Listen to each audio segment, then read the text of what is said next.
You're a teacher? What's that on your shirt? Sorry? What's on your shirt?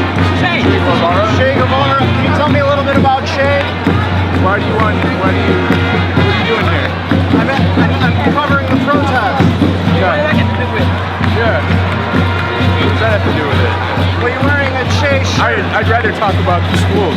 Okay, tell me about the school. Actually, tell me about the strike a little bit. Actually, no, I don't feel like it right now. Thank you.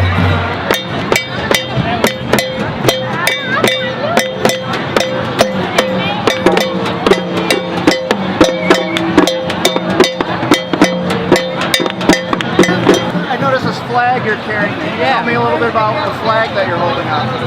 Yeah, well, the flag means a few different things, but basically it's about revolutionary unionism. Is that you know, we're facing some difficult times, and if we build strong democratic unions from the bottom up, controlled by their members, they can have the power to stand up to capitalists. Solidarity from the teachers that this is a revolutionary movement.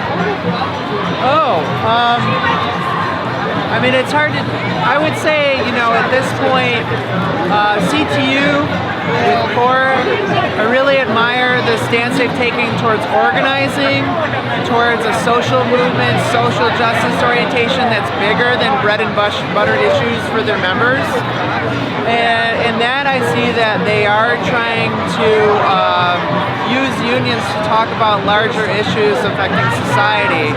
You know, whether it's anti-capitalist per se at this point, I know that there is one school that has adopted a syndicalist platform and they elected their delegate on that basis. So it's a step. Well, you said a syndicalist platform? Right, revolutionary unionism basically. Oh, I see. Yeah. What school is that? It's a school in the Pilsen Little Village network.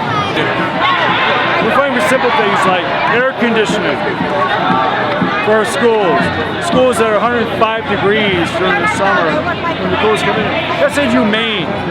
It's absolutely inhumane to treat a child in that fashion. It's inhumane. Do you know any other school districts that do have air conditioning in the schools? Public schools? Sure.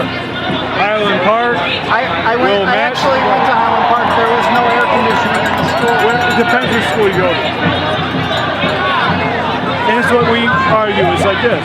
The schools that are predominantly African American, Hispanic, don't have it. The schools that are predominantly Caucasian, well, I'm a Caucasian, obviously. The schools I go to, they have air conditioning. Do you know what percent of the Caucasian schools have air conditioning? I can't quote you an exact quotient. You've been drinking alcohol today? What's that? Have you been drinking alcohol? I'm not going to answer that question. That's a stupid question you can ask. Okay. It's insulting. It's insulting. It's insulting. It's okay, insulting. I just want to make sure. Oh. Do you know what Stand Up Chicago is? Do you know what Stand Up Chicago is? Your side? Can you tell me a little bit about what Stand Up Chicago is? Well, I'm here as a teacher today. But you brought a Stand Up Chicago sign to the protest. Yeah, it was just in our arsenal. Your arsenal. But you don't know what Stand Up Chicago is? I know what Stand Up Chicago is. So can you It's a explain? coalition of labor and community groups fighting for different things